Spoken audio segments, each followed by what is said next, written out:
మఫీ డ్రెస్సులు వేసుకుని మా చీరలలో నిలబడ్డారు పోలీసులు.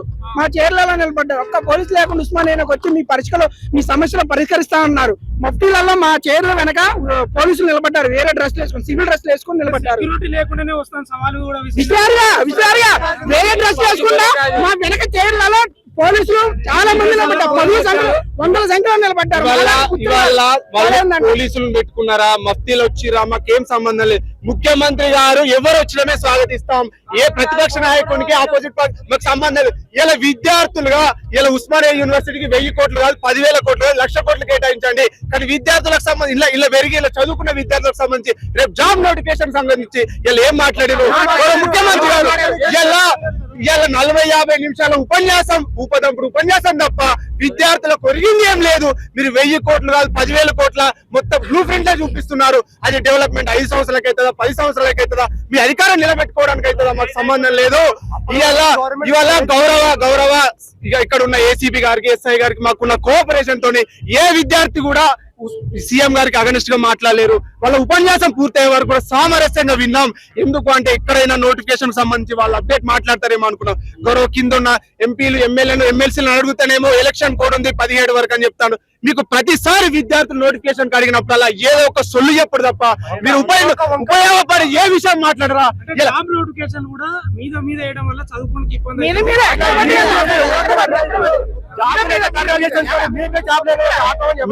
నోటిఫికేషన్ అనేది 2025 ఒక్కటే వచ్చిందా? 2025 ఒక్కటే వచ్చిందా? 10,000 ఉద్యోగాలతో ఒక్కటే వచ్చిందా? నోటిఫికేషన్ లేయడం వల్ల వాళ్ళు ఏం చదవాలో వాళ్ళకి అర్థమైంది. ఎవరో చెప్పింది వినకండి. ముఖ్యమంత్రి గారు మీరు ఎవరో చెప్పింది వినకండి. హోమ్ మినిస్టర్ మీ దగ్గరనే ఉంది, ఇంటెలిజెన్స్ మీ దగ్గరనే ఉంటది. ఇలా గ్రౌండ్ రిపోర్ట్ చేయించుకోండి. విద్యాశాఖ కూడా మీ దగ్గర, అన్ని యూనివర్సిటీలకు తిరగండి. అక్కడ ఉన్న ఇలా మధ్యలో వచ్చిన పోలీసు వాళ్ళే ఇంటెలిజెన్స్ అన్ని యూనివర్సిటీలకు తిరగండి, అన్ని డిగ్రీ కాలేజ్, పీజీ కాలేజీలకు తిరగండి. ఎవరు ఏం చెప్తున్నా చెప్తారు. మీకు ఎవరైనా చెప్పింది నోటిఫికేషన్ నోటిఫికేషన్ చదవడానికి చాట కాకుండా మేము ఉన్నామా? మీరు ఒక పదవి పోతే ఇంకో పదవి వదులుతారు. కానీ ఈ రోజు నోటిఫికేషన్ మీద నోటిఫికేషన్ అయితే విద్యార్థులు చదవడానికి అడగలేరా? మీరు దొంగ మాటలు చెప్పకండి, దొంగ హామీలు ఇవ్వకండి. ఈ రోజు నిజాయితీగా గడిచిన 8 నెలల నుండి ఒక్క నోటిఫికేషన్ లేదు రాష్ట్రంలో. అన్ని ముఖ్యమంత్రి మంత్రి, అన్ని హోంమంత్రి, విద్యాశాఖ మంత్రి అన్ని మీ దగ్గరనే ఉన్నాయి. మీరు ఎంబడే నోటిఫికేషన్లకు సంబంధించిన కార్యాచరణ ఇప్పుడు 3 గంటలకు 4 గంటలకు సెక్రటరీలో పెట్టుకోండి. ఈ అప్డేట్ లైవ్ పోయే అంశాన్ని మీరు గుర్తించండి. ఇలా చదువుకుంటున్నామే, డిగ్రీ అయిపోయింది, మాకు అన్ని డిజిటల్ సంబంధించిన అన్ని నోటిఫికేషన్ ఎలిజిబిలిటీ ఉన్నాం. పిహెచ్డి కూడా చేస్తున్నాం. నువ్వు నోటిఫికేషన్ మేము ఎవరి టాప్ లో పోవడానికి లేము. మీరు ఇచ్చే నోటిఫికేషన్ ఇవ్వండి.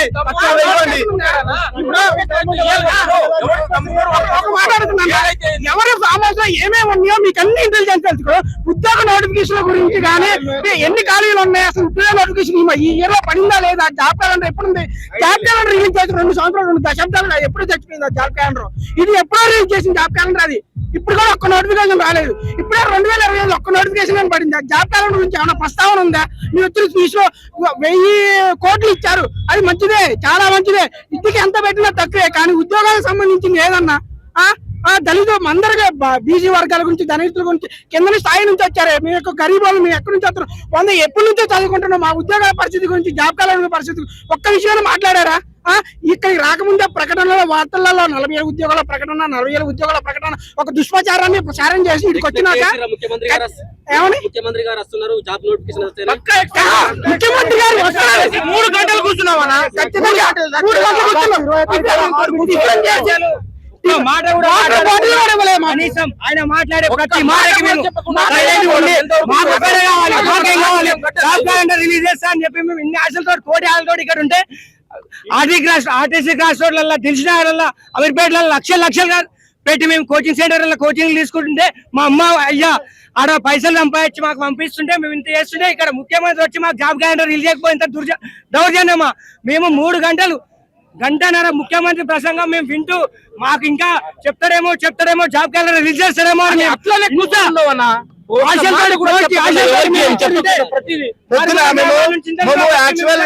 పొద్దున మేము ఖాళీ ఛాయ బిస్కెట్ తిని వచ్చినామన్నా ఉస్మానియా యూనివర్సిటీ. 1000 ఆశలతోని ఉస్మానియా సాక్షి అయినా సీఎం రేవంత్ రెడ్డి గారు మాకు నోటిఫికేషన్ అన్న రిలీజ్ చేస్తారని ఒక ఆశతోని టిఫిన్ కూడా చేయకుండా ఇక్కడ ఉస్మానియా యూనివర్సిటీకి వస్తే 40 నిమిషాలు వెయిట్ చేసినాం. ఒక్కొక్క నిమిషము గుండె చప్పుడు ఎట్లా కొట్టుకుంటున్నా అంటే కనీసం ఇప్పుడైనా ఇస్తాడా రిలీజ్ చేస్తాడు నోటిఫికేషన్, మన బతుకులు మారుతాయి, ఇప్పటికైనా చదువుకోవచ్చు అనే ఒక ఆశతోని ఎదురు చూస్తే ఏదో రాజకీయ ప్రసంగం ఉస్మానియా యూనివర్సిటీ ఉద్యమాల గడ్డ దగ్గర రాజకీయ ప్రసంగం చేసి వెళ్ళిపోవడం అసలు ఎంతవరకు సమంజసమో ముఖ్యమంత్రి గారికే తెలవాలి. గత ప్రభుత్వం ఫిలప్ చేసిన నోటిఫికేషన్లు మేము ఫిలప్ చేసినామని 70,000 నోటిఫికేషన్లు ఫిలప్ చేసినాం, 70,000 ఉద్యోగాలు ఫిలప్ చేసినామని ప్రతి వేదిక మీద చెప్తున్నారు. అన్న మీకు ఒకటి అర్థం కావట్లేదు, నిరుద్యోగులు ఎన్ని సమస్యలు ఎదుర్కొంటున్నారో అర్థం కావట్లేదు. ఫ్యామిలీ నుంచి ఎంత ఒత్తిడి ఉన్నది, ఊర్లోకి వెళ్ళి ముఖం చూపించలేక, ఇక్కడ 5 రూపాయల భోజనం తినలేక, రూమ్ రేట్లు కట్టలేక ఎంత ఆవేదన పడుతున్నారో అసలు మీ దృష్టికి అసలు వస్తుందా లేదా అనేది అర్థం కావట్లేదు. కనీసము మేము 40,000 ఉద్యోగాలు రిలీజ్ చేస్తామంటే ఒక చిన్న ఆశతోని ప్రతి ఒక్క 30 లక్షల నిరుద్యోగులు వెయిట్ చేసిరన్న. 40 నిమిషాల స్పీచ్ లో ఒక్క ఉద్యోగం గురించి ఒక్క మాట మాట్లాడలేదన్న. అసలు చూడండి, దిల్సుఖ్ నగర్ లో, అశోక్ నగర్ లో, చిక్కడపల్లి లైబ్రరీలో 5 రూపాయల భోజనం, ఒక పూట తిని ఒక పూట తినకుండా 5 రూపాయల భోజనం చేస్తూ చదువుకుంటుర్రు అన్న. చైర్లకే లీనమైపోతుర్రు. కొందరు మనోస్థైర్యం కోల్పోయి ఆత్మహత్యలు కూడా చేసుకుంటారు. మన రీసెంట్ గా ఎల్బీ నగర్ లా మన ఒక నిరుద్యోగి ఆత్మహత్య చేసుకున్నాడు. వీళ్ళకి అసలు ఇవి కంటికి కనబడతలేవా? ఎందుకు ఈ ప్రభుత్వం ఇంత మొండి వైఖరి ఎందుకు? మీరే చెప్పారు కదా 2 సంవత్సరాల కింద గతంలో రియాజ్ గారు, బల్మూరి వెంకట్ గారు, కోదండరామ్ సార్ గారు, మన ఆకునూరి మురళి గారు చిక్కడపల్లి లైబ్రరీకి వచ్చి మీరు ఒక 6 నెలలు తడిచేర్లు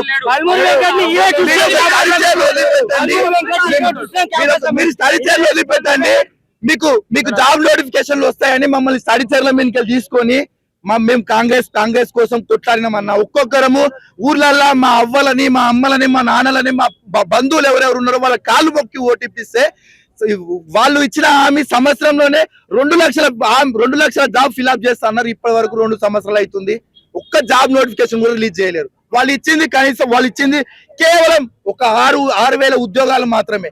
గత ప్రభుత్వంలో మొత్తం రిక్రూట్మెంట్ అయిపోయిన తర్వాత వాళ్ళు నియామక పత్రాలు ఇచ్చి మేము ఫిల్అప్ చేసినామని వాళ్ళ ఖాతాలు వేసుకుంటున్నారు. ఇది సమంజసం కాదు.